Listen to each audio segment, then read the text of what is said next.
C'est notre rendez-vous du week-end, une semaine dans le monde, l'actualité vue par nos éditorialistes. Alors nous accompagne ce soir sur ce plateau Richard Verly, bonsoir. Bonsoir. Vous êtes correspondant France-Europe pour le quotidien suisse Blick. Jean-Christophe Ploquin, face à vous. Bonsoir Jean-Christophe, rédacteur en chef éditorialiste à La Croix. On va découvrir vos unes d'aujourd'hui puis de cette semaine. Et oui. Et voilà, là c'est sur la visite du pape en Corse qui aura lieu ce week-end. Exactement, une semaine après la réouverture de Notre-Dame. Mais oui, ça a fait polémique un petit peu. On essaye de comprendre ce qui se passe en Corse avec ce catholicisme qu'on ne connaissait pas forcément très bien. Ziad Liman est face à vous, face à Laure en fait. Vous êtes directeur du mensuel Afrique Magazine. Bonsoir Ziad. Bonsoir. Et donc Laure nous accompagne, Laure Simouès. Bonsoir. Directrice éditoriale, liste de cartooning for Peace. Ça arrive, j'avais jamais fait attention finalement. Vous allez nous montrer les dessins de vos dessinateurs, forcément, de vos caricaturistes tout à l'heure à la fin de chaque sujet. Voyons les thèmes qui vont nous intéresser ce soir, qui vont occuper nos échanges. La France, tout d'abord, évidemment, avec ce nouveau Premier ministre. Il s'agit du centriste François Bayrou. Face à un Parlement morcelé, la tâche semble impossible, mais l'ancien ministre de l'Éducation y croit. Je le cite, « La réconciliation est possible. Les blocs extrêmes aspirent-ils à la stabilité du pays? La Ve République serait-elle devenue dysfonctionnelle ?» Eh bien, c'est ce que nous allons voir dans un instant. Un régime de terreur est donc tombé en Syrie après plus d'un demi-siècle de règne sans partage. Mais quel avenir se prépare pour le pays? L'intégrité du territoire va-t-elle être préservée? Qui va gouverner? Le pays est devenu une mosaïque de zones contrôlées par différents groupes. Et puis ouvrons la focale. À qui profiterait un morcellement? La chute du régime al-Assad entraîne un bouleversement des équilibres dans la région. La Russie a lâché son partenaire. L'Iran n'a pas su le maintenir au pouvoir. Jusqu'où ira la Turquie avec notamment les Kurdes? Et comment cette proéminence va-t-elle être perçue? Israël a déjà ordonné à l'armée de prendre le contrôle de la zone tampon du Golan. Allez, revenons avant tout cela au dernier développement en France. François Bayrou a donc accepté de succéder à Michel Barnier. Cette nomination a été plus rapide que la précédente, mais le gouvernement qui en découlera sera-t-il plus pérenne? Nous le disions déjà la semaine dernière, la situation économique du pays n'autorise aucun atermoiement. Or, le blocage est une menace constante avec 3 blocs au Parlement. Écoutons François Bayrou, c'était lors de la passation de pouvoir en début de soirée. Je n'ignore rien de l'Himalaya qui se dresse devant nous, de difficultés de toute nature. La première est budgétaire, naturellement, puis politique, et puis de l'éclatement de la société où nous sommes. Je sais tout ça. Je pense qu'il faut essayer. Et je pense que si on essaie, peut-être pourra-t-on trouver un chemin inédit. Et ce chemin, en tout cas, je sais de quoi il est marqué. Il est marqué de la volonté de réconciliation. Richard Verly, je m'adresse à vous tout d'abord. C'est vrai qu'accepter ce poste, c'est un pari risqué, mais il en avait très envie apparemment, parce qu'il a fait pression. Alors, il en avait très envie et il croit être la personne qui peut incarner la réconciliation. Ce n'est pas nouveau chez lui, il le dit depuis longtemps, François Bayrou. Au fond, il est persuadé que parce qu'il s'est tenu en réserve d'un certain nombre de gouvernements, parce qu'il a souvent insisté sur des questions comme la dette, et là il a une crédibilité, il a souvent mis en garde la France contre un endettement excessif, il pense qu'aujourd'hui il a la capacité sur son nom, sur sa démarche, d'attirer ceux qui pour l'instant sont restés relativement, je dirais, étanches ou rétifs aux propositions de réconciliation. Quand vous regardez ce qui s'est passé avec Michel Barnier, on a de quoi quand même nourrir quelques doutes. Quand vous voyez les réactions des partis politiques, notamment à gauche, on peut aussi en douter. Maintenant, François Bayrou, s'il veut attirer des gens vers lui, il faudra qu'il leur donne quelque chose. Et donc toute la question, il va commencer des consultations. Qu'est-ce qu'il peut donner, notamment aux partis de gauche? Donc à la fois, il doit rassurer la droite qui ne l'aime pas beaucoup, et il doit donner quelque chose de tangible à la gauche social-démocrate pour qu'elle accepte au moins de le regarder fonctionner, si je puis dire, sans le censurer. On sait déjà, Ziad, que la gauche ne veut pas faire partie de ce gouvernement. Le doute planait, mais là, c'est ce qui a été indiqué ce soir. C'est vrai qu'il faut beaucoup de détermination et de confiance pour accepter cette mission. Alors, il il a peut-être un côté que n'avait pas l'ex-premier ministre Barnier. Il a peut-être ce côté vieux routier de la politique, des arcanes. La politique française, parce oui, que l'autre, c'était la politique européenne, ce qui posait problème. Il avait quelque chose d'un peu plus hiératique, plus en hauteur. Notre nouveau Premier ministre, c'est quand même les mains dans le cambouis du Parlement, de la politique. Il a essayé, il a été candidat pour la présidence plusieurs fois, 3 fois, je crois. Absolument. Là, l'aile du destin le touche quand même, et donc il doit se dire j'ai un truc, je suis porté, enfin j'y suis là, j'ai quelque chose. Et donc ce mélange de confiance et d'expérience de terrain, si on pourrait appeler ça comme ça. Je ne sais pas si vous avez entendu dans le discours, il parle de ses origines agraires, il dit que l'égalité des chances. Donc il va en plus chasser sur plein de territoires en termes de discours. Un petit peu extrême droite, un petit peu centre, le centrisme, il y a une solution au centre, un petit peu sur l'égalité des chances. Moi, je ne serais pas... Enfin, j'en sais rien, mais débaucher un ou deux socialistes qui n'est pas vraiment au parti, c'est pas non plus totalement exclu. Donc, on va voir ce qui se passe. Mais la réalité qui reste la nôtre, c'est ce Parlement ingérable et en plus qui est totalement focalisé sur des enjeux qui ne sont pas les enjeux de maintenant. Donc lui, il fait un discours très historique en parlant de la responsabilité collective par rapport à la dette, qu'il faut sortir de ça. Mais les parlementaires et les chefs de parti, eux, ils sont à 3 ans. Et comment on fait et comment est-ce qu'on arrive à dézinguer Macron avant que le juge me colle 4 ans d'illégibilité, ou comment Mélenchon va arriver. Tout ça ne coïncide pas. Donc on est dans cette situation où les choses ne coïncident pas. Mais il a l'habitude. Jean-Christophe, c'est vrai qu'il y a ce blocage, il y a ce nouveau Parlement, c'est une nouveauté dans la Ve République et qui vient tout bloquer. Et on se demande quel gouvernement va pouvoir passer outre ces blocages. Oui, alors tout à l'heure vous évoquiez 3 blocs. Est-ce qu'il n'y a pas un bloc quand même qui est en train un petit peu de se fissurer? Et donc le bloc de gauche, pour LFI c'est très clair, ils déposent la motion de censure, ils la voteront, ils veulent faire tomber Bayrou dès que possible. En revanche, à la fois du côté du Parti socialiste, du Parti communiste, les écologistes, on ne sait pas trop, la porte est davantage ouverte. Et donc, effectivement, est-ce que c'est un soutien sans participation? Mais en tout cas, on voit bien que finalement, la chute de Michel Barnier, le vote de la motion de censure contre lui, avait laissé une sorte à la fois de champ de ruines à l'Assemblée nationale. Et finalement, on ne voyait pas qui vraiment assumait ses responsabilités face à une situation de la France qui est très dégradée. Et je pense que quand même, au sein du Parti socialiste, il y a une prise de conscience que pour un parti qui garde encore l'identité d'un parti de gouvernement, donc qui a assumé des responsabilités, qui sait que quand on est au pouvoir, on doit faire des compromis, et donc qui n'est pas dans un discours jusqu'au boutiste comme peut l'être celui de LFI. Et donc on sent qu'à l'intérieur du Parti socialiste, il y a eu une volonté de changer un petit peu de pied. C'est évidemment très compliqué parce que le PS reste solidaire de LFI dans la coalition électorale du nouveau Front populaire.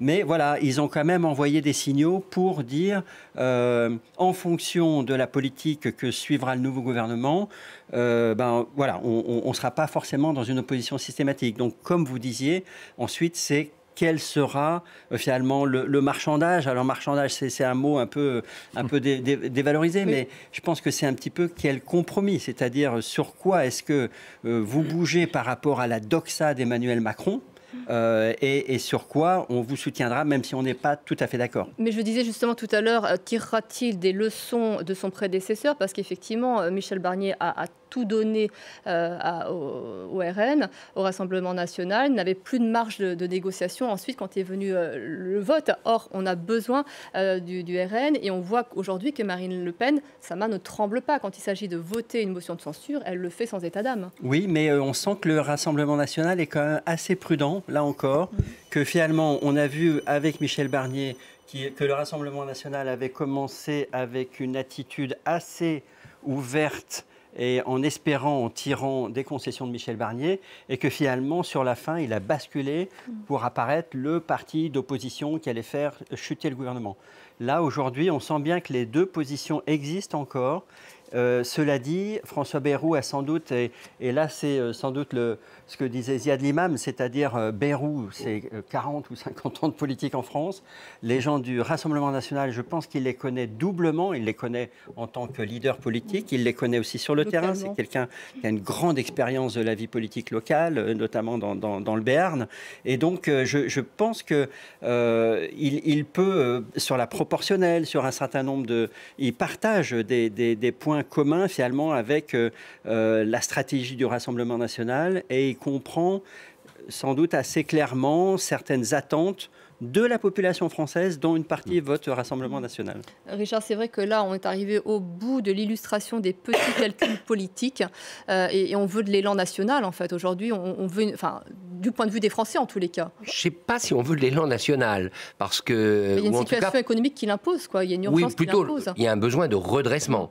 Moi, ce qui m'intéresse, mais je pense qu'on va le savoir peut-être dans les jours qui viennent, c'est comment vraiment s'est passée cette ultime rencontre matinale à l'Élysée entre François Bayrou et Emmanuel Macron, puisqu'apparemment Emmanuel Macron l'avait convié pour lui dire, ou je crois même ne l'avait peut-être pas convié, voulait lui dire au téléphone qu'il ne serait pas Premier ministre, en tout cas c'est ce que j'ai lu. Finalement il y a eu une rencontre et à l'issue de cette rencontre il est nommé.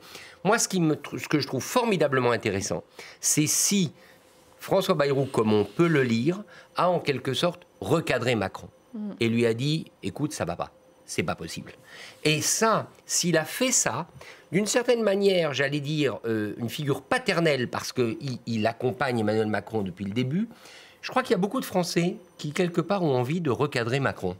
Et il a peut-être fait, je ne sais pas si ça a été le cas. À la gifle lors de sa campagne aussi. Je ne sais pas si ça a été le cas, mais là, il y a quelque chose d'intéressant. Il y a une personnalité politique respectée, avec un caractère très compliqué, souvent considéré comme insupportable par beaucoup de gens avec qui il a travaillé, mais qui a réussi, semble-t-il, à faire ce que très peu de gens ont réussi depuis 7 ans, c'est-à-dire à faire entendre raison à Emmanuel Macron. Si c'est le cas, je trouve ça très intéressant. Ziad. Après, le président est affaibli. Donc sa marge de manœuvre, même en étant le millimètre des horloges, c'est un peu compliqué. Donc il y a clairement eu, d'après les récits, une menace de retirer ces députés de la coalition centriste. Donc ça, c'était l'arme atomique. Et donc je pense que ça illustre parfaitement la faiblesse du président. Mais encore une fois, il y a un tel décalage entre les enjeux et la réalité du politique qu'on se dit que ça ne peut pas fonctionner. Sauf si d'un seul coup, tout le monde se disait, si le président Macron acceptait une redéfinition de son rôle institutionnel et d'arrêter de jouer au maître des horloges, si les chefs de parti de gouvernement acceptaient de collaborer pendant 3 ans pour aller à une élection dont on sent bien qu'elle est définissante, parce qu'il va falloir que tout le monde aille aux élections pour relégitimer le système, mais la dette, le déglinguage des services publics, les Russes, la guerre en Europe, la liste est longue, la crise des agriculteurs, tout ça n'a pas de réponse. Et moi, je me demande, même si, pour répondre à ce que vous disiez, je me demande si les Français, au fondamentalement, ils ne vont pas faire comme les Belges et d'autres, en disant on s'en fout finalement. Tous ces gouvernements peuvent passer les uns derrière les autres. De toute façon, ça ne changera rien. Et on va vivre notre vie, investir, travailler, essayer de se protéger au mieux dans un univers où les politiques, il l'a dit d'ailleurs Bayrou dans son discours, où les politiques, personne n'a confiance au système. Les gens pensent que ce système-là est mort. Ils sont tentés. Et juste un dernier point, après je m'arrête. Sur le front, nos amis du Rassemblement, j'arrive pas à dire Rassemblement National. Oui, moi non plus, j'ai pas donné tout à l'heure. Oui. Nos amis du Rassemblement National, ils jouent avec le feu quand même, parce qu'on ne peut pas dire je suis raisonnable, je ne suis pas complètement cintré, et chaque fois qu'il y a un gouvernement, je collabore. Et le fait qu'on ait donné des gages, et le pauvre Barnier, il en a donné, pour lui dire non, c'est quand même... Oui, mais il y a un sondage de Figaro qui montre qu'apparemment leur coup a été validé par les électeurs. Donc, sauf par les agriculteurs. Les agriculteurs RN, c'est important. Hein. Ils n'ont pas beaucoup aimé qu'on leur mette le Mercosur en petit dessert de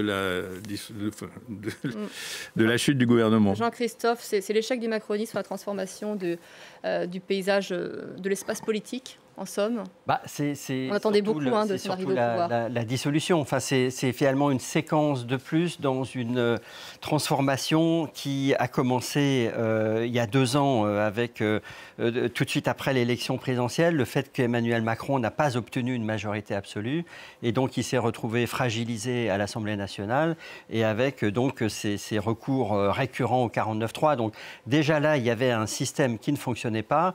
La dissolution a été un pas supplémentaire vers une crise. Alors, l'histoire dira si cette dissolution a été précipitée, si elle a un petit côté stratégique, c'est-à-dire il y a quand même toujours un petit peu l'idée d'éviter une victoire à terme du Rassemblement national en 2027, donc précipiter en quelque sorte une sorte d'épreuve de vérité pour le Rassemblement national à travers la période qu'on vit aujourd'hui. Et de fait, l'épisode de la chute du gouvernement Barnier montre bien que c'est un parti qui continue d'hésiter en fait entre le sens des responsabilités et au contraire une posture d'opposition, une fonction tribunicienne. Et moi je trouve qu'en fait c'est un parti qui fonctionne beaucoup au sondage. Il regarde ce que pensent les Français et puis donc c'est pas le sens du vent mais c'est le sens du vent chez les Français. Voilà, donc pour le moment dans les années qui viennent le RN va être en permanence soumis un petit peu à ce test de sa responsabilité en quelque sorte. Donc, voilà. Et donc dans la séquence actuelle, on est effectivement avec ce Parlement ingouvernable, en tout cas jusqu'à présent, et on va voir si les Béarnais, c'est des gens historiquement qui sont quand même assez malins, assez roués. Donc on va voir si en politique ça peut fonctionner. En même temps, il n'est pas resté longtemps en 2017 quand il a fait une apparition au gouvernement sous Macron. Laure, l'inspiration est immense, j'imagine. Oui, ils nous sont arrivés à temps, les dessins. Je pense que les dessinateurs étaient dans les blocs depuis hier, puisque l'annonce devait se faire hier. Donc, on a ce premier dessin du dessinateur français James C. Bayrou, Premier ministre, quand on n'a plus d'argent, on fait des cadeaux recyclés. Eh bien oui, c'est vrai qu'avec la crise financière qu'on traverse, faire de la récup dans une ressourcerie, ça peut aider. Voilà qui est fait, puisqu'on dit que c'est quand même un homme politique qui a effectivement du métier et de l'ancienneté, c'est peu de le dire. On appelle ça de l'expérience. Exactement. Un autre dessin du dessinateur français Cambon, que je trouve aussi très drôle. Bayrou, Premier ministre, enfin. Yes, il est tout content, il fait tralalaïtou sur le tapis rouge. Il y a au moins un homme heureux dans ce pays. C'est vrai que cette annonce n'a pas suscité beaucoup d'ardeur chez les Français, mais lui, il est effectivement tout content. Cet autre dessin que j'aime beaucoup, du dessinateur français Rodot, qu'il a fait exprès pour l'émission, un brouillon donc, je vous montre un bien drôle. François Bayrou, Premier ministre, votre mission, traduire sa pensée complexe à tous ces cons. Vous aurez reconnu au milieu Brigitte Macron qui se fait l'interprète puisque les Français n'ont toujours pas compris la portée, n'est-ce pas, visionnaire de cette dissolution. Je le trouve très bien vu. Un dessin de notre ami Vado qui nous vient de Belgique, où quand un jeu de mots assez facile, Bayrou de secours, on aurait pu la faire, mais donne lieu à une image qui dit tout, absolument tout, de l'état de la France. Les roues sont plus là, elles sont remplacées par des briques, et puis ma foi, la roue de secours, elle est toute contente, mais la voiture, elle fait grise mine. Et puis un petit bonus pour terminer, rien que pour terminer, du dessinateur Sier, dessinateur français, que je trouve très drôle puisqu'on est vendredi 13. Un Bayrou à gratter, s'il vous plaît. Voilà. C'est le petit pas de côté pour terminer. On verra ce que ça donne. Il vaut mieux en rire. Mais faites vos jeux parce qu'on ne sait pas combien de temps ça va durer. Exactement, il faut être rapide. Parlons à présent de la Syrie. Si la chute du régime de Bachar al-Assad a été largement saluée, en revanche, la prise du pouvoir par cette large coalition rebelle interroge, pour ne pas dire inquiète. Quel peut bien être l'avenir d'un pays où tout était déjà dégradé? Qui va gouverner? Quel ensemble? Les Kurdes vont-ils maintenir leur position? Écoutons le nouvel homme fort du pays. On en parle ensuite sur ce plateau. Il n'y a rien de plus grand que d'œuvrer à la réunification du peuple syrien. Le régime a divisé et séparé le peuple. Nous devons rendre à Damas son juste droit, en restaurant la dignité et la fierté de ses habitants et en la construisant dignement. Les opportunités nous sont offertes et les personnes qui ont émigré, qui ont demandé l'asile ou qui ont été déplacées doivent revenir. Tous ces gens doivent revenir pour que main dans la main, nous puissions construire une nouvelle Syrie, si Dieu le veut. Ziad, on va parler de tout cela dans un instant, mais avant cela, c'est vrai que c'est la chute de Bachar al-Assad, et on le voit avec les images, on a nos envoyés spéciaux qui sont sur place, c'est l'ouverture des prisons, et c'est le constat de ce qui s'est déroulé pendant plus d'une décennie, pendant plusieurs décennies en fait dans ce pays. Oui, non, je pense que c'est la mise en lumière de la dictature de la famille Assad, dont on avait un peu oublié, hein, le père, tout ça. C'était un peu parti dans l'histoire. Donc on redécouvre l'ampleur de l'État dictatorial, policier, sécuritaire, les prisons. On le savait, hein, en 2017, il y a eu, je crois, en 2017-2018, un rapport d'Amnesty, il y a le fameux César. On a eu des photos absolument terribles. Donc on savait que les gens avaient disparu, et puis les gens sont partis par centaines de milliers, ont quitté le pays. C'est un des pays qui a le plus de réfugiés dans le monde. Il y en a presque 1 million au Liban, il y en a, je ne sais plus le chiffre, en Turquie. D'où l'enjeu et d'où l'appel aujourd'hui. Donc le pays était exsangue, et la chute, alors c'est très spectaculaire parce que on pensait que le régime était plus solide. Donc là aussi, l'histoire nous aidera un petit peu, parce que 10-12 jours pour un effondrement absolu d'une des dictature qui avait résisté depuis 2011 à toutes les guerres, à la guerre civile. C'est très impressionnant. Alors, est-ce que c'est l'Iran qui a lâché, les Russes qui ont lâché, les Turcs qui ont poussé, les Israéliens qui ont poussé, théorie du complot, pas théorie du complot? Bon, en tout cas, ils sont tombés. Ce qui me fascine, c'est quand même aussi la victoire d'un certain djihadisme rénové et politique. Et ça, c'est une vraie donnée. C'est-à-dire que le djihadisme qu'on connaît, État islamique, Qaïda, tout ça, c'est destroy quand même. C'est pas fait pour construire. Le seul exemple qu'on a, c'est les talibans en Afghanistan. C'est quand même extrêmement destructeur. Et répressif. Et là, on a un mouvement dont on ne sait pas très bien quels sont les rapports de force intérieurs entre les purs intégristes, les moyens intégristes, les relativement... et leur chef, mais le discours, c'est quand même une forme de politisation du djihadisme. J'ai gouverné à Idlib, je peux faire la même chose en Syrie, j'ai ces moyens-là, je peux rassembler toute la société, je peux gérer les contradictions. Et ça va avoir un impact sur tout le monde musulman, parce qu'ils sont nombreux. Cette branche politique, elle n'a pas été éteinte. Et donc, s'il y a quelqu'un qui incarne ça en Syrie et qui s'en sort, ça va avoir un effet. Richard, est-ce que les Syriens peuvent se laisser voler leur victoire? Parce qu'eux parlent d'une victoire, d'une libération. C'est vrai que le chef des rebelles récupère cette rhétorique-là à son avantage. Est-ce qu'eux ont la capacité, en tant qu'opposition, il y a une opposition qui a existé, on l'a vu en 2011, à ne pas se faire voler cette libération?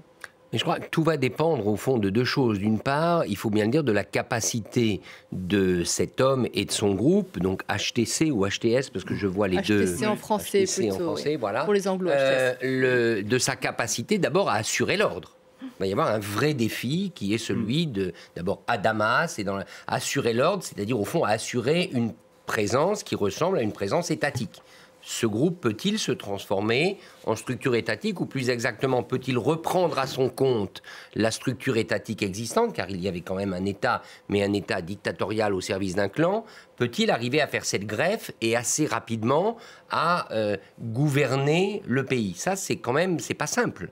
C'est pas simple quand vous avez des structures qui sont gangrenées à tous les niveaux par des gens du clan Assad, des gens qui sont victimes de crimes, des gens que la population viendra peut-être chercher parce que on découvrira que un tel est en fait le tortionnaire qui a mis en prison telle famille. On sait très bien que les dictatures, les règlements de compte après la chute sont souvent un énorme problème. Le premier point, c'est donc pour moi vraiment l'autorité et la capacité à ce qu'il y ait l'autorité d'un État reconnu par les Syriens. Puis la deuxième chose, est-ce qu'il n'y a pas des groupes qui vont faire la guerre à ce groupe-là dans le but soit d'étendre leur territoire, la carte est assez morcelée, la carte de la Syrie d'aujourd'hui, donc ils vont vouloir profiter de cette instabilité pour étendre leur propre zone, voire peut-être s'en prendre directement à ce groupe pour essayer de conquérir Damas.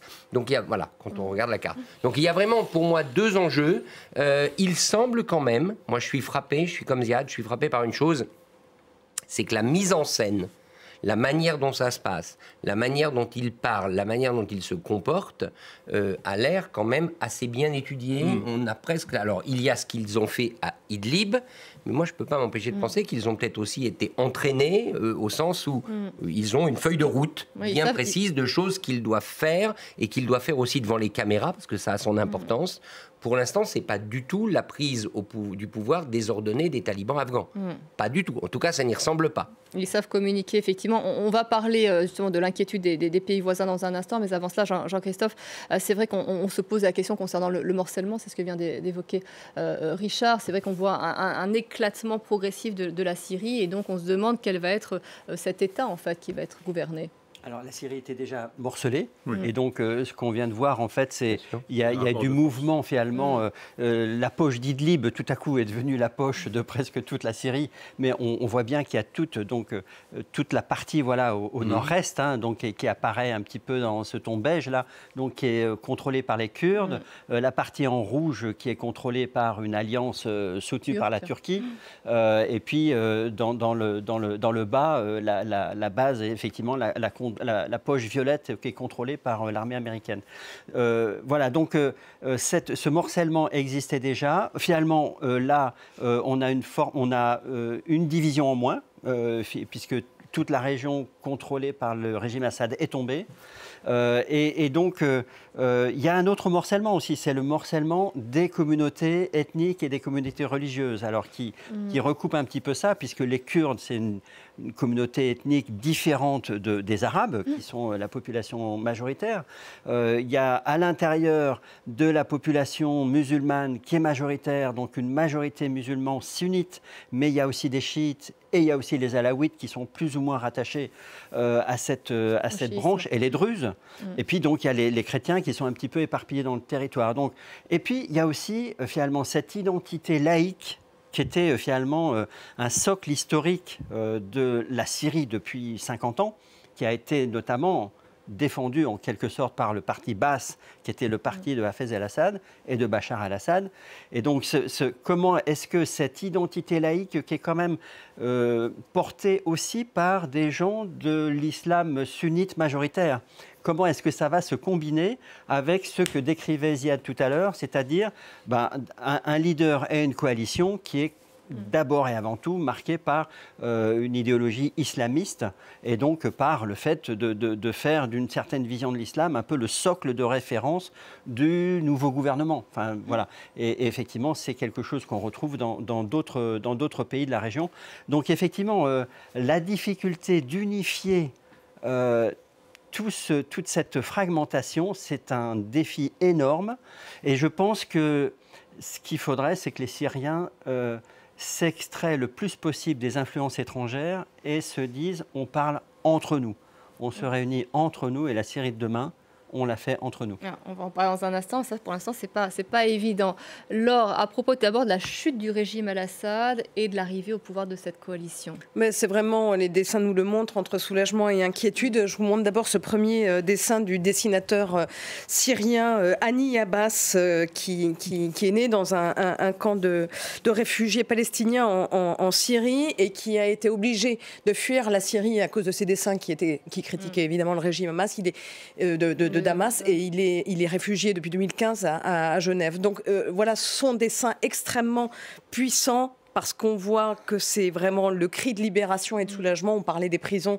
On voit ici cette sortie de prison, et puis ce portrait du boucher de Damas qui tombe. Encore une fois, ce que je trouve intéressant dans ce dessin, c'est que cette silhouette, elle est constituée, on ne peut pas forcément zoomer, mais de plein de personnages. Donc c'est tout le peuple syrien qui est représenté. Je trouve que on sent, lui, depuis Genève, qu'il doit vraiment ressentir un soulagement immense. On a aussi cet autre dessin du grand dessinateur jordanien Emad Dajjaj pour Al-Arabi Al-Jadid, cette dictature déchue. C'est un petit goût de printemps syrien qui repousse d'une certaine façon. Mais on a aussi l'autre le revers de la médaille, on a ce dessin du dessinateur aussi syrien, Fad Bahadi, qui vit en Allemagne. Voilà, la joie et l'inquiétude, elle est là, mais il y a aussi sur l'après beaucoup d'inquiétudes, notamment sur voilà, la présence de ces rebelles islamistes du HTC. On voit que cette image du djihadiste en embuscade sous cette tête coupée de Bachar al-Assad en dit long sur le scepticisme du dessinateur, qui est encore une fois syrien, donc il doit en savoir quelque chose. Et puis pour terminer, ce dessin du dessinateur français Piette, qui s'adresse aux Syriennes d'une certaine façon. Syrie est maintenant. Et on a ce Syrien qui dit à sa femme: tu préfères une dictature religieuse ou une dictature militaire ? Voilà, qu'en sera-t-il? C'est toute la question des minorités ethniques et religieuses, on vient de le dire, des droits humains en général, mais surtout, il faudra surveiller de très près les droits, évidemment, des femmes, parce que ce sera un vrai marqueur ces prochains mois à venir. Mais enfin, bon. Sans faire aucun parallèle, c'est vrai qu'on voit ce qui se passe notamment en Iran. Voilà. La chute, effectivement, du régime al-Assad implique un bouleversement des équilibres dans la région. C'est aussi une mise à nu des capacités, on l'a évoqué il y a un instant, réelles de certains alliés, tels que la Russie et l'Iran. Et puis, on a pu observer la présence immédiate des États-Unis avec des bombardements le soir même de la chute du régime, ce qui interroge sur le rôle joué par les États-Unis pour déstabiliser le régime al-Assad. Écoutons le chef de la diplomatie américaine qui vient de se rendre à Ankara et à Bagdad. Nous devons nous assurer que le groupe État islamique ne refasse pas surface. Et pour cela, les forces démocratiques syriennes que nous avons encouragées ont un rôle crucial. Elles ont été déterminantes pour que le groupe État islamique soit tenu à distance, pour surveiller les centres de détention où des milliers de combattants terroristes étrangers ont été détenus durant des années, pour les tenir loin du terrain et pour les empêcher de rejoindre le groupe État islamique. C'est une mission primordiale que nous devons poursuivre à l'avenir. Richard, les cartes de la région ont été rebattues. C'est avant tout une claque pour Moscou et Téhéran, cette chute d'al-Assad. Pour la Russie, c'est en tout cas une position qui n'a plus rien à voir. Alors, ce qui reste à comprendre, parce qu'on ne le sait pas, c'est ce que la Russie a éventuellement négocié en ce qui concerne ses bases militaires. Il semble quand même que quelque chose ait été négocié puisqu'elles n'ont pas été attaquées. Et qu'il y a donc toujours aujourd'hui des militaires russes présents en Syrie et des installations russes, même si un certain nombre de choses ont déjà été rapatriées.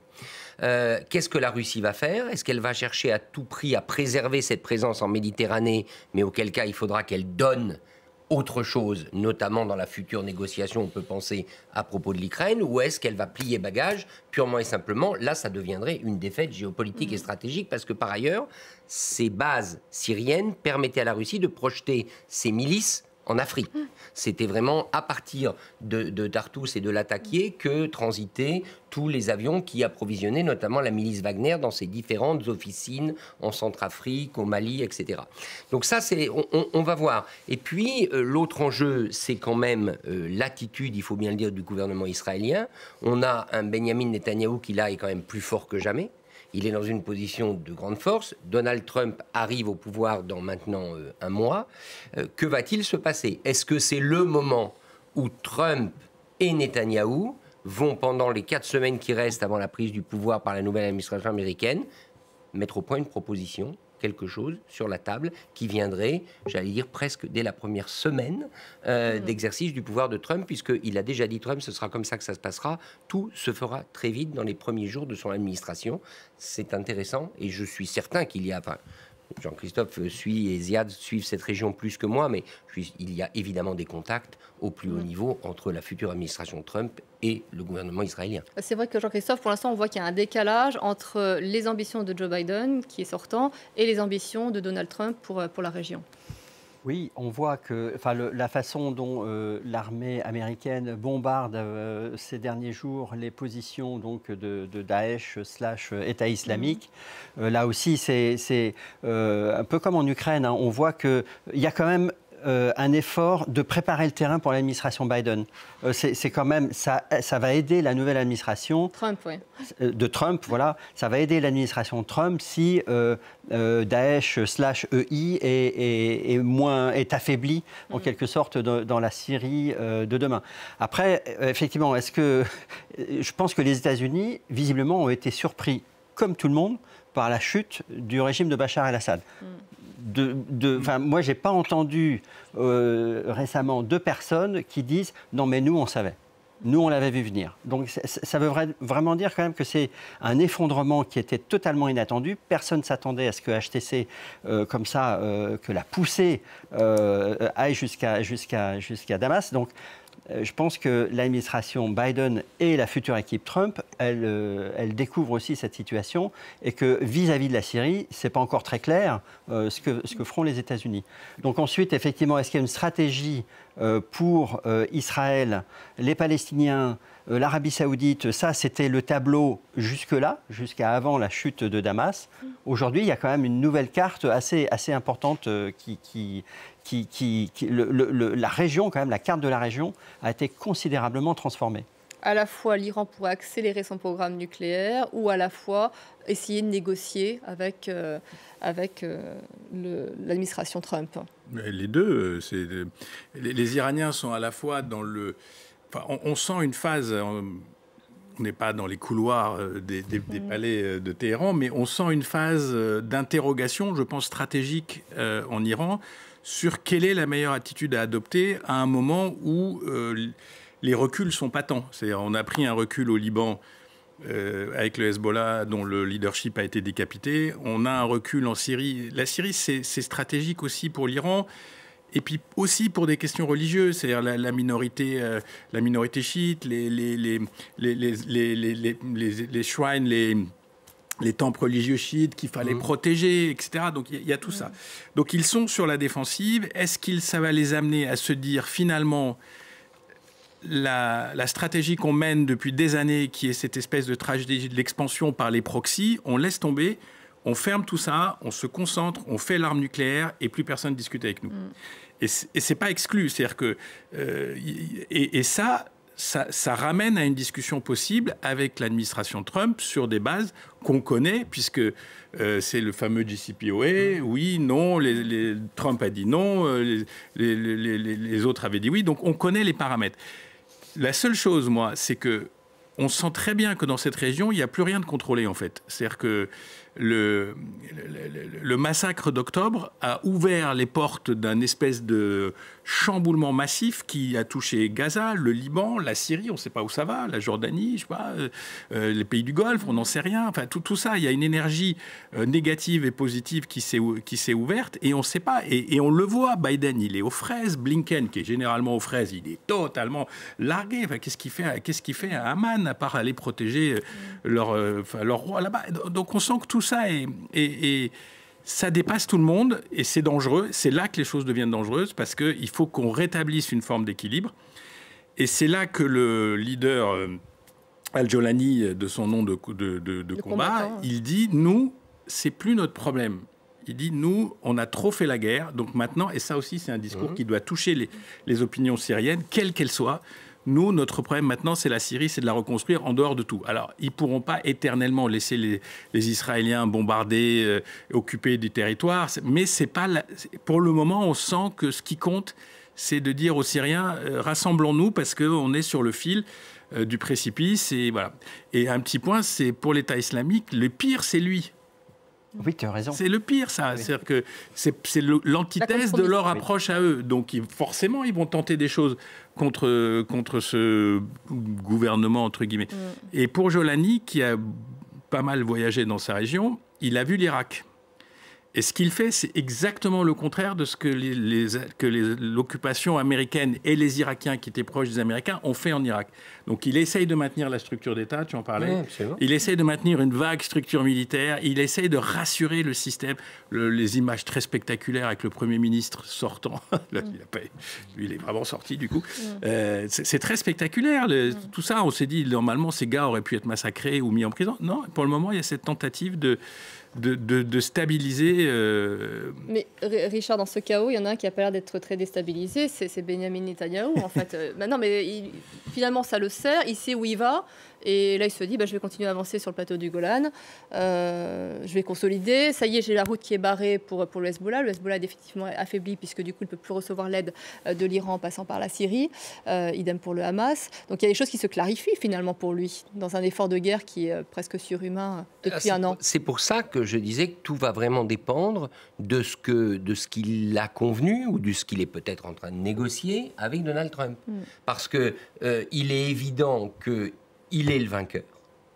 Benjamin Netanyahou, il est le plus fort et le vainqueur, parce que des fois le vainqueur n'est pas toujours le plus fort du moment. Là, dans ce cas de figure, il est le plus fort et il est le vainqueur. Il sort vainqueur de ce cataclysme qui est né de l'assaut du 7 octobre.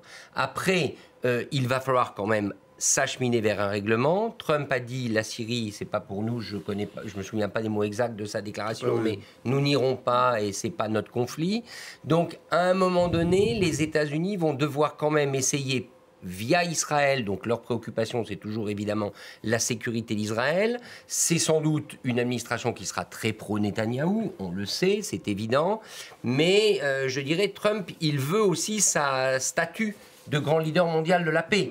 Il la veut, il a déjà commencé à y travailler. Et donc, il va sans doute essayer de trouver, c'est ce qu'il avait fait avec les accords d'Abraham. La méthode Trump, on la connaît, il n'y en a qu'une au fond, c'est de dire...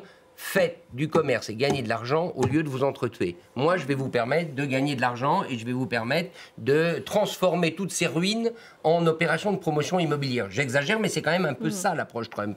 Donc, va-t-il oser le faire? Dans quelles conditions? Et avec quelle réponse de Netanyahou?